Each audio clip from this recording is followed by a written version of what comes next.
दोस्तों good morning. मैं Sunil Kumar IIT रावर्सगंज में आपका स्वागत है।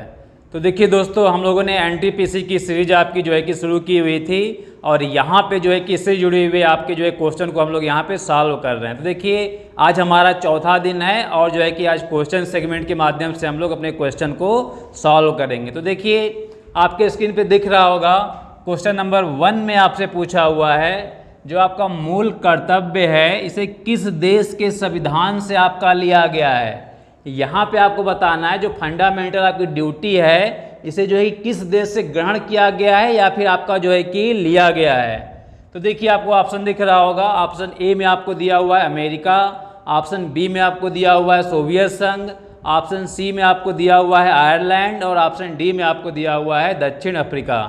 तो देखिए दोस्तों, जो आपका फंडामेंटल ड्यूटीज आपका है इसे किस देश के संविधान से लिया गया है, तो ये आपका सोवियत संघ के संविधान से आपका लिया गया है। और देखिए अगर जो है कि फंडामेंटल ड्यूटीज की बात करते हैं तो ये अपने भारतीय संविधान के किस भाग में आपका है, तो ये आपका पार्ट 4A के अंतर्गत सम्मिलित किया गया है।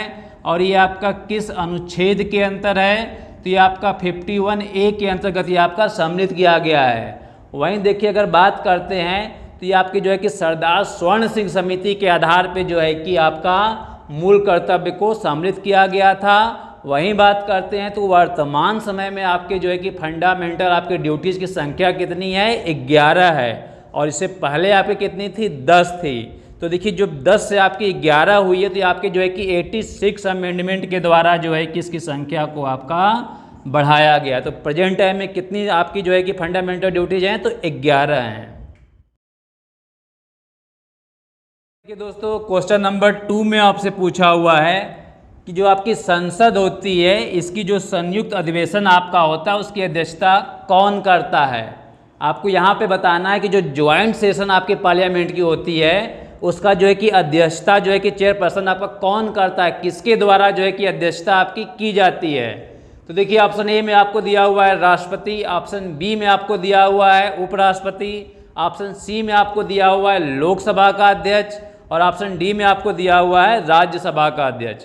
तो देखिए थोड़ा टेक्निकल क्वेश्चन है, इसे भी हम लोग यहाँ पे समझते हैं। तो देखिए इसका आपका आंसर क्या हो जाएगा, जो हमारे संसद की जो ज्वाइंट सेशन होती है इसकी अध्यक्षता आपके लोकसभा के अध्यक्ष करते हैं। और देखिए अगर एक्चुअली में बात करते हैं तो जो हमारी संसद लोकसभा या राज्यसभा होती है इस सदन में जो है किसी बिल को लेकर के आपका जो है गतिरोध हो जाता है, जब एक हाउस से आपका ये पास हो जाता है दूसरे हाउस में पहुंचता है तो वहाँ पे किसी कारण से जब आपका ये रोक दिया जाता है तो उस कंडीशन में जो राष्ट्रपति साहब होते हैं एक ज्वाइंट सेशन को बुलाते हैं ताकि जो है कि उस संदर्भ में कोई डिसीजन लिया जा सके।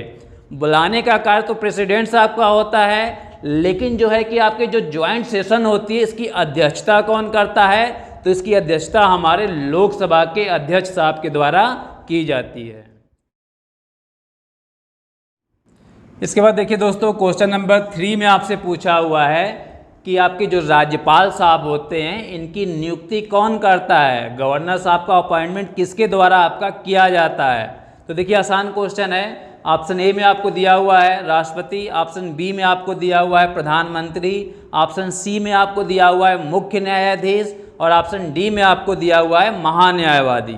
तो देखिए दोस्तों इसका आंसर आपका क्या हो जाएगा, उम्मीद करते हैं बड़े आसानी से आपने इसका आंसर दे दिया होगा। तो देखिए राज्यपाल साहब का जो अपॉइंटमेंट होता है ये आपके प्रेसिडेंट साहब के द्वारा किया जाता है। और देखिए अगर बात करते हैं तो आपके जो आर्टिकल 155 के अंतर्गत जो प्रेसिडेंट साहब होते हैं वो राज्यपाल साहब की नियुक्ति करते हैं। और वहीं बात करते हैं कि राज्यपाल साहब जो है कि अपना त्यागपत्र भी प्रेसिडेंट साहब को देते हैं। और राज्यपाल का जो कार्यकाल होता है ये 5 वर्ष का होता है। और वहीं बात करते हैं कि जो राज्यपाल होते हैं ये राज्य के प्रथम आपके नागरिक होते हैं, ठीक है। और देखिए वहीं बात करते हैं तो जो गवर्नर साहब आपके होते हैं, जो ये राज्य में आपकी जो विधानमंडल होती है, जो आपकी विधानसभा विधान परिषद से मिलकर के बनी होती है, उसकी भी राज्यपाल साहब जो है कि अभिन्न अंग होते हैं। इसके बाद देखिए दोस्तों क्वेश्चन नंबर 4 में आपसे पूछा हुआ है जो आपके सार्क का मुख्यालय कहाँ पे स्थित होता है। यहाँ पे आपको देखिए एक्चुअली में सार्क की बात करते हैं तो ये आपके दक्षिण एशियाई देशों का आपका एक संगठन होता है। और देखिए सार्क कभी कभी आपके एग्जाम में सार्क का फुल फॉर्म भी आपसे पूछ लेता है। तो देखिए यहाँ पे आपका एस से हो जाता है साउथ, ए से आपका हो जाएगा एशियन, ए से आपका एसोसिएशन, आर से आपका रीजनल, सी से आपका कोऑपरेशन होता है। ठीक है, और देखिए तो यहाँ पे आपसे जो है कि सार का हेडक्वार्टर या मुख्यालय आपसे पूछा हुआ है, तो कहाँ पे आपका है, तो ये आपका काठमांडू में स्थित है। तो देखिए दोस्तों इसके बारे में भी थोड़ी चीज़ें हम लोग जान लेते हैं। जो आपके दक्षिण एशियाई देशों का आपका एक समूह सार्क होता है, अगर इसकी बात करते हैं तो इसकी स्थापना आपकी कब हुई थी, तो ये आपका 1985 ईस्वी में जो है कि नेपाल की राजधानी काठमांडू में किया गया था। और देखिए अगर जो है कि इसके सदस्य देशों की बात करते हैं तो प्रेजेंट टाइम में इसके जो है कि 8 आपके जो है कि इसमें देश सम्मिलित किए गए। वो कौन कौन से आपके हो जाएंगे, तो आपका देखिए इंडिया हो जाएगा, भारत आपका हो जाएगा, पाकिस्तान आपका हो जाएगा, नेपाल हो जाएगा, आपका भूटान हो जाएगा, म्यांमार हो जाएगा, और आपका जो है कि बांग्लादेश हो जाता है, और आपका लंका और आपका अफगानिस्तान।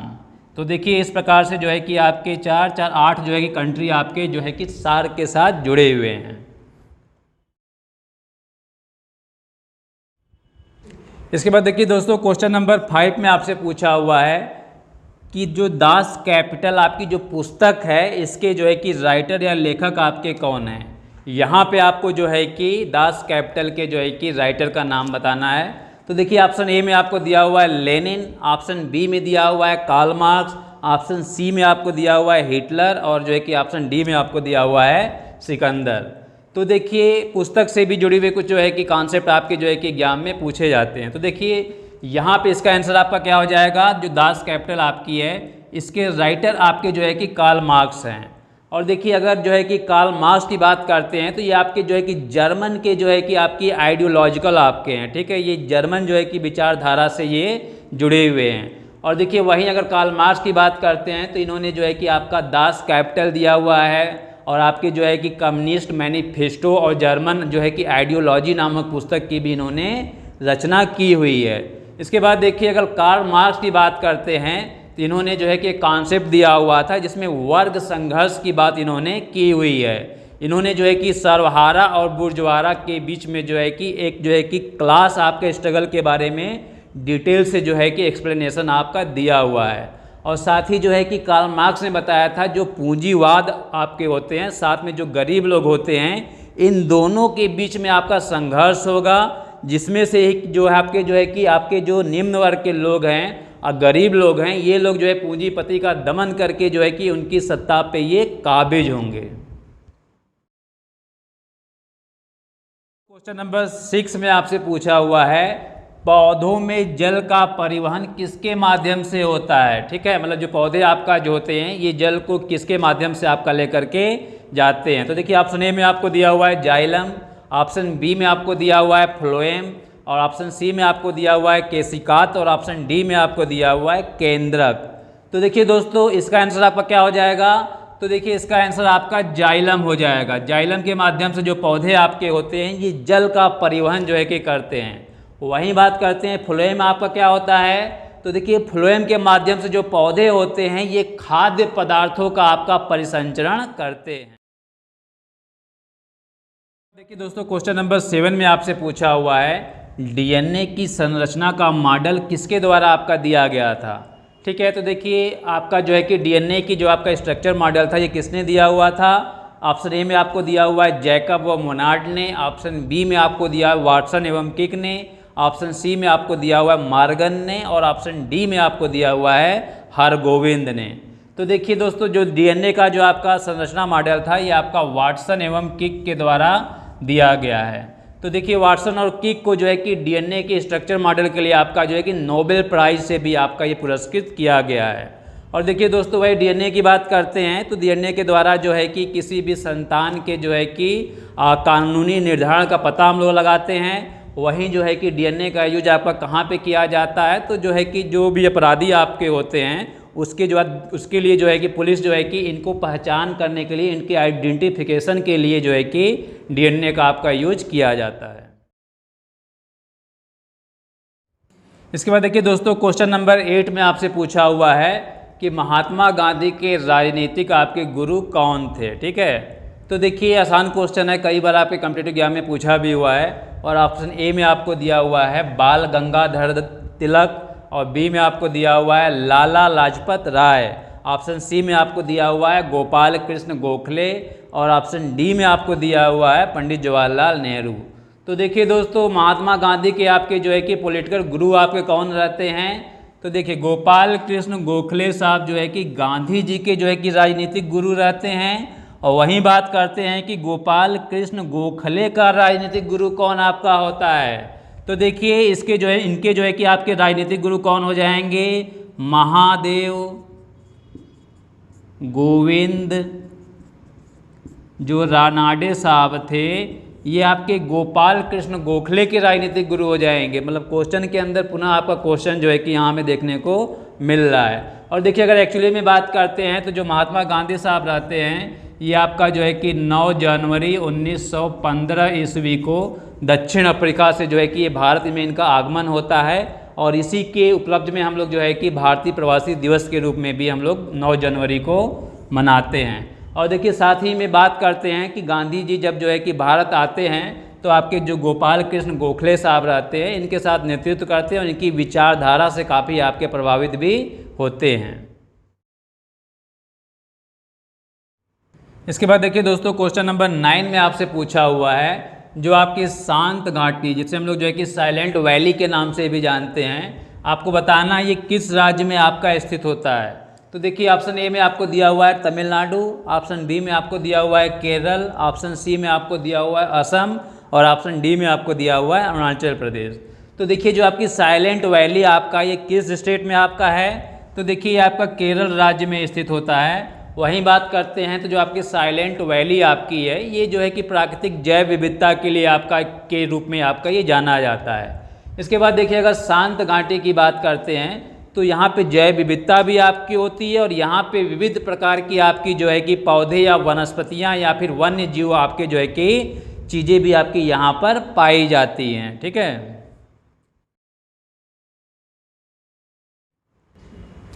दोस्तों इसके बाद देखिए क्वेश्चन नंबर 10 में आपसे पूछा हुआ है कि खानवा का युद्ध में जो है कि बाबर ने किसको हराया था। यहाँ पे आपको बताना है कि बाबर ने खानवा के युद्ध में जो है कि किसको पराजित आपका किया हुआ है। देखिए दोस्तों, ऑप्शन ए में दिया हुआ है उदय सिंह, ऑप्शन बी में आपको दिया हुआ है राणा सांगा, ऑप्शन सी में आपको दिया हुआ है राणा प्रताप, और ऑप्शन डी में आपको दिया हुआ है रुद्रदेव। तो देखिए दोस्तों आसान क्वेश्चन है, उम्मीद करते हैं आपने इसका आंसर दे दिया होगा। तो देखिए जो खानवा के युद्ध में जो है कि बाबर ने किसको हराया था, तो ये देखिए आपके मेवाड़ के राजा थे राणा सांगा, तो इनको जो है कि आपके बाबर साहब ने हराया था। और देखिए अगर बाबर की बात करते हैं तो बाबर ने जो है कि आपकी जो है मुख्यतः 4 लड़ाइयाँ लड़ी थी। कौन कौन सी आपकी थी? तो देखिए आपका जो 1526 ईस्वी में आपका जो था, ये आपका जो है कि पानीपत का जो है युद्ध था, पानीपत का प्रथम युद्ध था। ठीक है, ये आपका किसके किसके बीच में हुआ था? तो ये आपका जो है कि बाबर और जो है कि आपके इब्राहिम लोदी के बीच में हुआ था, बाबर और इब्राहिम लोदी के बीच में हुआ था, जिसमें विजयी आपका कौन हुआ था? तो इसमें बाबर आपके विजयी हुए थे और इब्राहिम लोदी आपका पराजित हुआ था। इसके बाद देखिए 1527 ईस्वी में कौन सा युद्ध होता है? तो आपका जो है कि खानवा का युद्ध होता है। ये भी आपका जो है कि बाबर और आपके जो है कि राणा सांगा के बीच में होता है। ठीक है, राणा सांगा के बीच में, इसमें भी आपके बाबर जीतते हैं, राणा सांगा हारता है। इसके बाद देखिए 1528 ईस्वी में कौन सा आपका युद्ध होता है? चंदेरी का युद्ध होता है। और चंदेरी के युद्ध में किसके बीच में होता है? ये बाबर और जो है कि आपके मेदिनी राय के बीच में होता है। इसमें विजयी कौन होता है? बाबर विजयी होते हैं और आपके मेदिनी राय पराजित होते हैं। इसके बाद देखिए 1529 ईस्वी में कौन सा युद्ध आपका होता है? घाघरा का युद्ध आपका होता है। ये भी आपका किसके बीच में होता है? बाबर के बीच में होता है और अफगानों के बीच में होता है। और देखिए इस युद्ध में भी बाबर आपके विजयी होते हैं और आपके अफगान पराजित होते हैं। मतलब आप कह सकते हैं कि आपके जो है कि 1526 से आपके 29 के सभी युद्ध में जो है कि बाबर आपका विजयी होता है। ठीक है, और इसके बाद जो है कि बाबर की मृत्यु आपकी 1530 ईस्वी में आपकी हो जाती है। तो देखिए दोस्तों, उम्मीद करते हैं वीडियो आपको अच्छी लगी होगी, और वीडियो आपको जो है कि इस पैटर्न पर अच्छी लगी होगी तो आप लोग इसे IBT रावर्सगंज को जो है कि लाइक, सब्सक्राइब और शेयर करना ना भूलें। ठीक है, और साथ ही जो है कि इस टॉपिक से जुड़े हुए कोई भी चीज़ें आपको जो समझ में नहीं आ रही है, आप उसे कमेंट बॉक्स में जो है कि आप पूछ सकते हैं। जो भी हमारे लायक हेल्प या सहयोग की ज़रूरत होगी आप जो है कि हमसे ले सकते हैं। फिर मिलते हैं दोस्तों एक नए वीडियो में, तब तक के लिए थैंक यू।